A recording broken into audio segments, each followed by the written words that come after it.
Ассалаумағалейкум. Қарақалпақ әдебиет сабағы. Мен Атаниязова Гүлшат Сетниязовна. Бүгінгі тема Әжінияз Қосыбайұлы дүрітушілігі. Әжінияз Қосыбайұлы жаһан әдебиетінің өзінің құнлы шығармалары менен байытқан шайыр болып табылады. Әжінияз Қосыбайұлы дүрітушілігі хақында үйренбесімізден алдын өмірі хақында қысқаша мағлұмат беріп өтсем. Әжінияз Қосыбайұлы 1824 жылы Таллық дариясының жағасында тарихи Бозатауға сыбайлас ауылдардың бірінде дүнияға келген. Анасы Нәзира сөзге шешен, ділуар хаял болып, дасталарды жақсы білген. Әсіресе жуап айтыста алдына адам салмайтұғын тақуа болған. Әкесі Қосыбай да шайыр һәм мерген адам болған. Әжінияз ілімпазлардың зерттеуі һәм көрген, сол өз көзіменен көрген адамлардың берген мағлұматларына қарағанда, Әжінияз шайыр хақында көптеген мағлұматлар бар. Һәм оларда қолжазба нұсқаларда сақланып қалған. Әжінияз ең алдын өзінің ауылдық мешітте білім алған деп айтады. Онан кейін ол ауылдық мешітте білімлерін жетілістіріп болғаннан кейін оны сол зейінлі баланы Саркөллі Елмұрат Ахун өз қолына тәрбиелайды һәм оқытады деп келтіреді. Ол кісі жас Әжіниязды Хиуаға алып барып, Шерғазы хан медресесіне оқуға берген. Бұл жерде әр түрлі мағлұматлар бар, яғни Әжінияз Қосыбайұлы Шерғазы хан медресесіне оқуға кіріп, бірақ Құтлымұрат Инақ медресесін біткеріп шыққан. Сол жерде ол сол медреселердің бай кітапханасынан, сол дүния дұрданалары әдебиетларынан үйренген, білім алған. Шерғазы хан медресесінде білесіз, Бақтымқұлы оқыған һәм сол жерде өзінің бірінші қосықларын өткен. Әжінияз шайырдың қосықларында көбінесе мысалы айралық, ел сағынышы һәм бұның әжайып қосықлар өтуіне себепші болған. Лиро-эпикалық шығармалар һәм қосықларына Бозатау, қыз меңешпенен айтыс, еллерім барды, бардур, елді көрер күн бар мекен, жақсы, айрылса, дәуран болмады, мегзер, керек, демшілер, жақсы, болар ма, болмаса, не білсін, gözаллар, сәудігім, сүйген ярым бар, бір жанан, яңылды, бір пәри.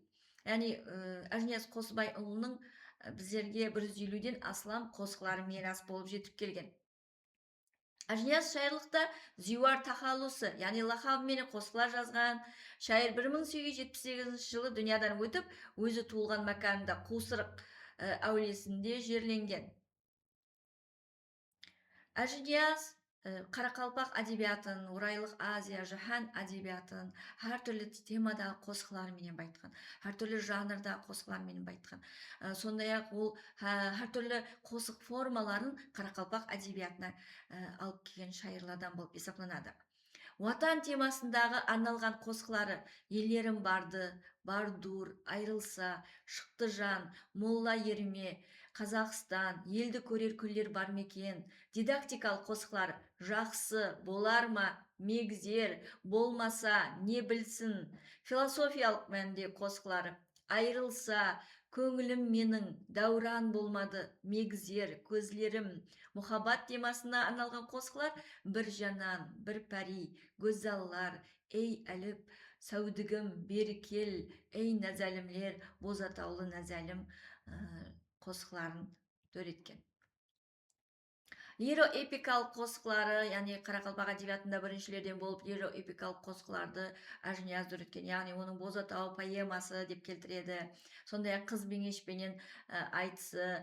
Бұл жерде бұнда лирикалық шайырдың ішкі сезімлеріменен бірге ішінде сюжет, мазмұн келтірілген. Яғни сол уақияларда өз көзіменен көріп, өзі қатынасқан сол уақияларды сол үлкен лиро-эпикалық шығарма етіп төреткен.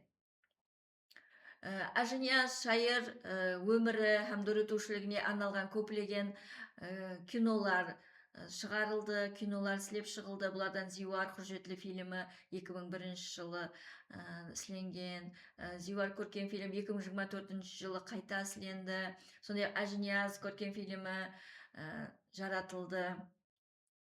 Енді Әжінияз сол өзінің дәуірінде де өзінің қосқыларыменен халықтың сүйіспеншілігіне ие болған шайыр. Яғни сол өзі бар уақыттың өзінде де өзінің мектебін жаратқан.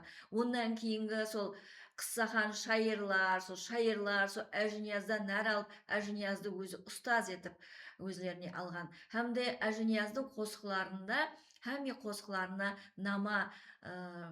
намаменен бірге халықтан ауыздан ауызға өтіп келген.